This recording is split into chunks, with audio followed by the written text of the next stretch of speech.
Assalamualaikum warahmatullahi wabarakatuh. Pertama-tama marilah kita panjatkan puja dan puji syukur atas kehadirat Allah Subhanahu wa taala yang masih memberikan kita nikmat dan kesehatan dan bisa berkumpul kembali di tempat ini. Tak lupa pula selawat serta salam kita haturkan kepada junjungan kita Nabi besar Nabi Muhammad sallallahu alaihi wasallam yang telah membawa kita dari alam kegelapan hingga ke alam yang terang benderang seperti sekarang ini.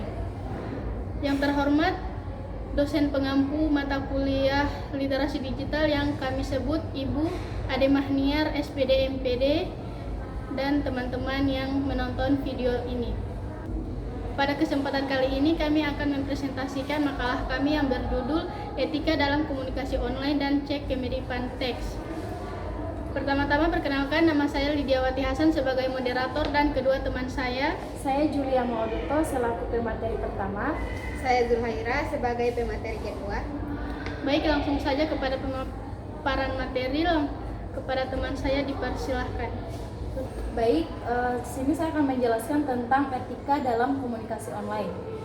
Di era cepatnya perkembangan teknologi dalam ilmu pengetahuan, termasuk di dalamnya perkembangan ilmu-ilmu sosial, kemanusiaan, serta media dan teknologi informasi, komunikasi yang begitu pesat, terutama media digital, secara memudahkan penggunanya untuk berinteraksi dengan siapapun itu.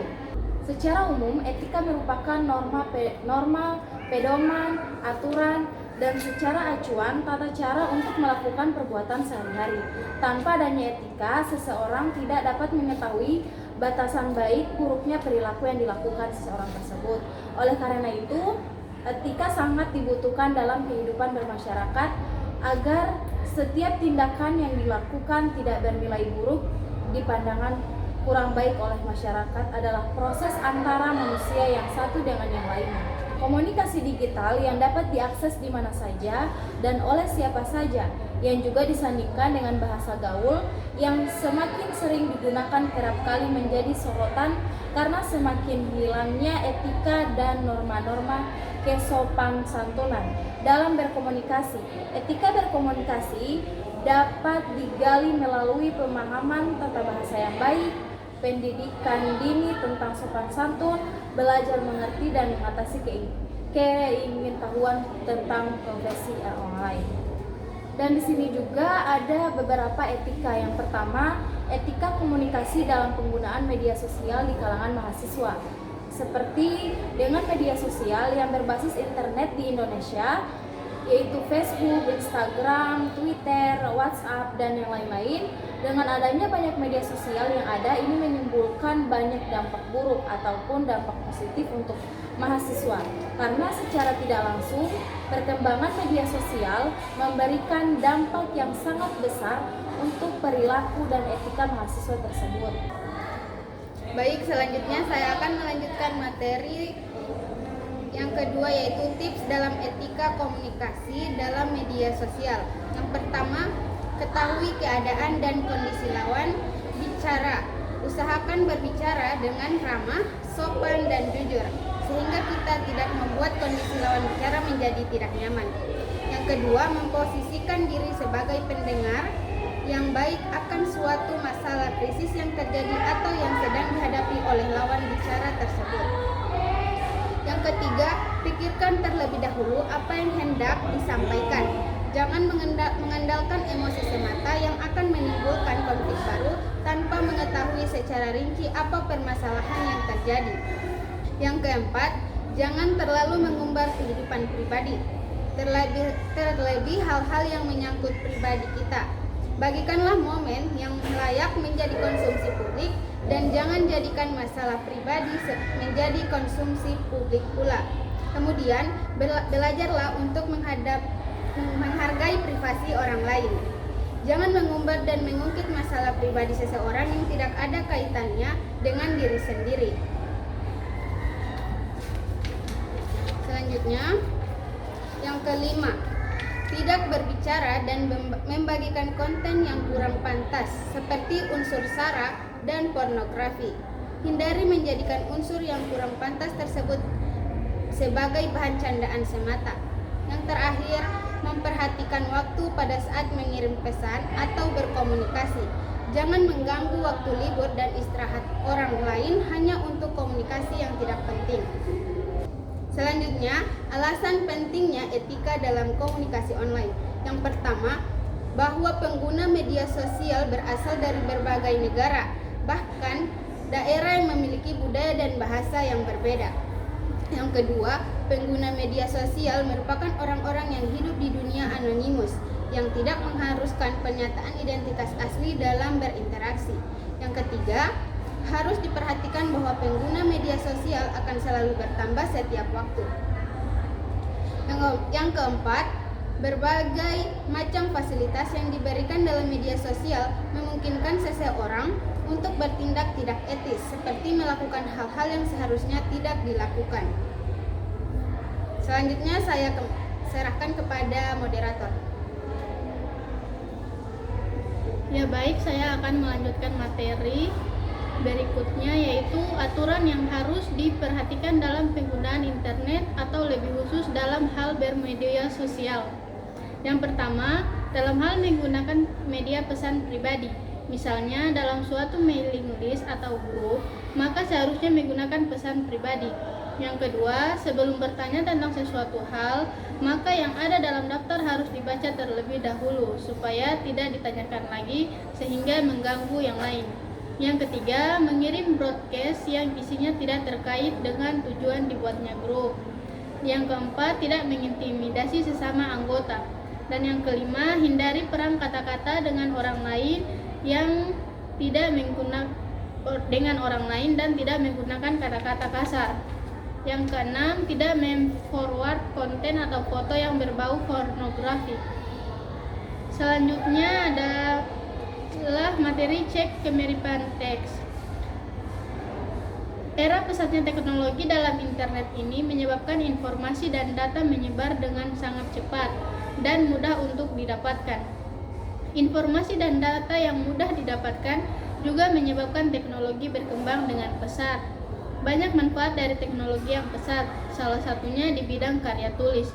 Hal positif dari pesatnya perkembangan teknologi adalah karya tulis dapat tersebar dengan luas dan pesat sehingga lebih populer dengan cepat. Penulis bisa mempromosikan karyanya di mana saja, kapan saja, dan tidak terbatas ruang dan waktu. Otomatis juga sudah mulai banyak dikembangkan untuk membantu pekerjaan manusia, terutama dalam bidang karya tulis. Contohnya di bidang karya tulis adalah ada sistem yang mampu cek typo, sistem yang mampu cek grammar sebuah tulisan dalam bahasa asing, cek plagiat, dan cek kemiripan dua atau lebih dokumen, peringkasan paragraf otomatis, dan sebagainya. Misal saja dalam bidang pendidikan, seorang guru ingin koreksi jawaban esai dari muridnya. Namun guru tersebut juga harus cek satu-satu apakah ada esai yang sama atau saling contek atau tidak. Selain hal-hal positif, terdapat juga hal negatif yang diakibatkan dari cepatnya pergerakan data. Salah satunya adalah plagiasi karya, tulisan, atau sesuatu untuk kepentingan sendiri. Contohnya adalah seseorang yang melakukan plagiasi, mahasiswa yang hanya mengcopy paste tanpa mencantumkan sumber, atau siswa yang mencontek karya atau tugas teman lainnya. Hal tersebut dapat diatasi dengan membuat sistem atau cek kemiripan kata, kalimat, atau dokumen.